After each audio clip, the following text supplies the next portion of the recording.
నమస్తే. శ్రీమాత్రే నమః. శ్రీ గురుభ్యో నమః. మే నెల 4వ తారీఖు 2025 ఆదివారం నాటి దిన ఫలితాలలో పంచాంగం ప్రకారము శ్రీ విశ్వావసునామ సంవత్సరము ఉత్తరాయణం వసంత ఋతువు వైశాఖ మాసం శుక్లపక్షం నాటి సూర్యోదయ సమయము తెల్లవారుజామున 5:52 సూర్యాస్తమ సమయం సాయంత్రం 6:33. ఈరోజు తిది సప్తమి ఉదయం 7:20 వరకు. తదుపరి అష్టమి తిథి ప్రవేశము. అయితే పుష్యమి నక్షత్రం మధ్యాహ్నం 12:55 వరకు. తదుపరి ఆశ్లేష నక్షత్ర ప్రవేశము. అయితే ఈరోజు వర్జము రాత్రి 2:17 నుంచి తెల్లవారుజామున 3:57 వరకు. దుర్ముహూర్త సమయము సాయంత్రం 4:51 నుంచి సాయంత్రం 5:42 వరకు. రాహుకాల సమయం సాయంత్రం 4:58 నుంచి సాయంత్రం 6:33 వరకు. అయితే యమగండ కాలము మధ్యాహ్నం 12:13 నుంచి మధ్యాహ్నం 1:48 వరకు. బ్రహ్మముహూర్త సమయం తెల్లవారుజామున 4:16 నుంచి తెల్లవారి 5:04 వరకు. అమృత గడియలు ఉదయం 6:23 నుంచి ఉదయం 8 వరకు. అయితే అభిజిత్ ముహూర్తం మధ్యాహ్నం 11:47 నుంచి మధ్యాహ్నం 12:38 వరకు. తదుపరి రాశి సింహరాశి. ఈ రాశిలో ఉండే విద్యార్థులకు పోటీ పరీక్షల్లో మీరు చక్కని ర్యాంకు సాధిస్తారు, సక్సెస్ సాధిస్తారు. కొంతమంది విదేశాలకు వెళ్లేందుకు అవకాశాలు ఉన్నప్పటికీ ఏవైనా అవాంతరాలు వచ్చి ఆగిపోవడమో, నిలిచిపోవడమో, క్యాన్సిల్ చేసుకోవడమో జరిగే పరిస్థితి గోచరిస్తోంది. దానికి సంబంధించిన ప్రణాళికలు వేసుకోండి. అయితే వ్యాపారస్తులకు చూసుకున్నట్టయితే వాణిజ్య లావాదేవీలు చాలా లాభదాయకంగా ఉంటాయి. దానికి సంబంధించిన ప్రయత్నాలు కానీ, దానికి సంబంధించిన ఒప్పందాలు కానీ ఈరోజు చేసుకోండి, మంచి జరుగుతుంది. ఆరోగ్యపరంగా చూసుకున్నట్టయితే పాదాలకు, కాళ్లకు, మోకాళ్లకు సంబంధించినటువంటి ఇబ్బందులు తలెత్తే అవకాశం కనబడుతోంది. జాగ్రత్త అవసరము. కుటుంబపరంగా చూసుకున్నట్టయితే ఎటువంటి కుటుంబంలో ఒడిదుడుకులు కానీ సమస్యలు కానీ ఏమీ లేవు. శాంతియుత వాతావరణం ఉన్నది. అయినప్పటికీ పెద్దల ఏదైనా నిర్ణయం తీసుకోవాలంటే మీ యొక్క పెద్దల సలహా తప్పనిసరిగా తీసుకోండి. పరిహారంగా సూర్యదేవుడికి అర్ఘ్యం ఇచ్చే ప్రయత్నం చేయండి. ఈరోజు సూర్యోదయ సమయంలో రాగి చెంబు తీసుకొని అర్ఘ్యాన్ని కనుక స్వామివారికి సమర్పించినట్టయితే ఏవైనా అనారోగ్య సూచనలు ఉంటే కనుక పోయే అవకాశం కనబడుతోంది. తదుపరి రాశి కన్యా రాశి. ఈ రాశిలో ఉండే విద్యార్థులకు మీ యొక్క యాక్టివ్నెస్లో కొంచెం చురుకుదనం పెంచాలి.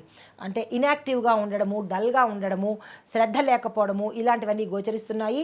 దాన్ని మీరు సానుకూలంగా చూసుకున్నట్టయితేనే తప్ప మీరు ముందుకు వెళ్ళలేని పరిస్థితి చాలా ఎక్కువగా కనబడుతోంది. కొంతమంది చదువు ఆపేసే పరిస్థితి కూడా గోచరిస్తోంది. జాగ్రత్తలు తీసుకోండి. కొత్త విషయాలు నేర్చుకోవాలని అనుకున్న వాళ్లకు ఇది కరెక్ట్ సమయము. ఆ ప్రయత్నం చేసుకోండి. వ్యాపారస్తులకు వస్తు విక్రయంలో లాభాలు వచ్చే అవకాశం ఉంది. పెట్టుబడులకు కూడా ఇదే సమయమే. ప్రయత్నం చేసుకోండి. ఆరోగ్యపరంగా చూసుకున్నట్టయితే చర్మ సంబంధిత సమస్యలు, తీవ్రమైన రుగ్మతలు, ర్యాషెస్, పొక్కుళ్ళు, తర్వాత చర్మం చిట్లిపోవడము, చర్మం మీద ఇన్ఫెక్షన్స్ సోకడము ఇలాంటివి చర్మ సంబంధిత ఇబ్బందులు చాలా చాలా ఎక్కువగా కనిపిస్తున్నాయి. గతంలో ఉన్నవాళ్ళు తప్పనిసరిగా డాక్టర్ పర్యవేక్షణ ఈ సమయంలో తీసుకోండి. అయితే కుటుంబపరంగా చూసినట్టయితే కనుక కుటుంబంలో సానుకూలమైన ఫలితాలు కనబడుతున్నాయి. అన్యోన్యమైన వాతావరణం ఉంది. ఎటువంటి ఇబ్బందులు కుటుంబంలో ఈరోజు కనిపించడం లేదు. అయితే మీకు చెప్పదగిన పరిహారము దుర్గా అమ్మవారి ఆలయ సందర్శనం చేసుకోండి. అమ్మవారికి సంబంధించిన పూజ కానీ లేదా స్తోత్ర పారాయణ కానీ ఇలాంటివి ఏమైనా చేసుకున్నట్టయితే సానుకూలమైన ఫలితాలు పొందే అవకాశం కనబడుతోంది. తదుపరి రాశి తులారాశి. ఈ రాశిలో ఉండే విద్యార్థులకు పట్టుదలతో చదివితేనే మీరు సక్సెస్ అయ్యే అవకాశం కనబడుతోంది. శ్రమ ఈజ్ ఈక్వల్ టు సక్సెస్ లాగా పట్టుదల ఈజ్ ఈక్వల్ టు సక్సెస్ అనమాట. తప్పనిసరిగా దృష్టి పెట్టి చదువుకోండి. అయితే వ్యాపారస్తులకు చూసుకున్నట్టయితే మీ ఖర్చులు చాలా అధికంగా ఈరోజు కనబడుతున్నాయి. అంటే అన్నెసెసరీ ఖర్చులు ఎక్కువగా కనబడుతున్నాయి. దాన్ని తగ్గించుకునే ప్రయత్నం చేయండి. లాభ నష్టాలు కూడా ఈరోజు మిశ్రమంగా కనబడుతున్నాయి. కాబట్టి పెట్టుబడుల జోలికి ఈరోజు అస్సలు వెళ్ళకండి. కలిసి వచ్చే పరిస్థితి ఎక్కడా కనపట్టలేదు. అయితే ఆరోగ్య పరిస్థితి చూసినట్టయితే కనుక అలసట ఎక్కువగా కనబడుతోంది. ఒత్తిడి ఎక్కువ కనబడుతోంది. మానసిక వ్యధ మనశ్శాంతి లేకపోవడము, ఇలాంటి అలజడులు ఎక్కువగా మానసికానికి సంబంధించి కనబడుతోంది. అది మీకు తీవ్రంగా ఉంది అనిపిస్తే తప్పనిసరిగా డాక్టర్ దగ్గరికి వెళ్ళే ప్రయత్నం చేసుకోండి. కుటుంబపరంగా చూసుకున్నట్టయితే కుటుంబంలో చిన్న చిన్న మిస్కమ్యూనికేషన్స్ వల్ల తగాదాలు ఏర్పడే అవకాశం కనబడుతోంది. అవి చిలిచిలికి గాలివాన అన్నట్టుగా పెద్దగా అయ్యే అవకాశం ఉంది. దాన్ని ముందే గమనించి జాగ్రత్తలు తీసుకోండి. మీకు చెప్పదగిన పరిహారము, శని భగవానుడి ఆలయ దర్శనం చేసుకోండి. అక్కడ స్వామివారికి సంబంధించిన పూజలు కానీ, హోమాలు కానీ, జపాలు కానీ, లేదా అంటే చిన్నగా తక్కువలో తక్కువ స్వామివారికి నువ్వుల దీపం పెట్టినట్టయితే కొంత సానుకూలమైన ఫలితాలు పొందుతారు. తదుపరి రాశి వృశ్చిక రాశి. ఈ రాశిలో ఉండే విద్యార్థులకు ప్రయోగాత్మక రంగాలలో అనగా అంటే రీసెర్చ్ అండ్ డెవలప్మెంట్ దాంట్లో చదివే వాళ్లకు చక్కని ఫలితాలు గోచరిస్తున్నాయి. సైన్సు, గణితము, ఇంజనీరింగ్, లా, మెడిసిన్ ఇలాంటి విద్యార్థులకు కూడా ఈరోజు చాలా చక్కని అవకాశాలు ఉంది. క్యాంపస్ ఇంటర్వ్యూస్లో సెలెక్ట్ అవుతారు. విదేశాలు వెళ్ళాలి అనుకున్న వాళ్ళు తక్షణమే ఈరోజు ప్రయత్నం చేసుకోండి.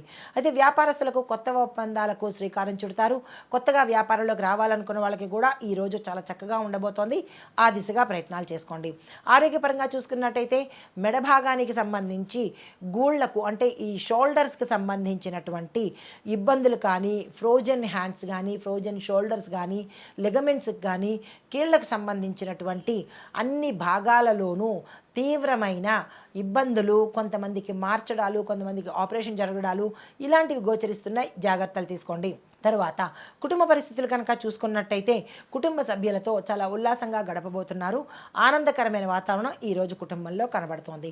అయితే మీకు చెప్పదగిన పరిహారము, ఈరోజు ఏదైనా శివాలయానికి వెళ్ళి అక్కడ మీ పేరుట పూజ కానీ, అభిషేకం కానీ చేయించుకున్నట్టయితే సానుకూలమైన ఫలితాలు పొందుతారు.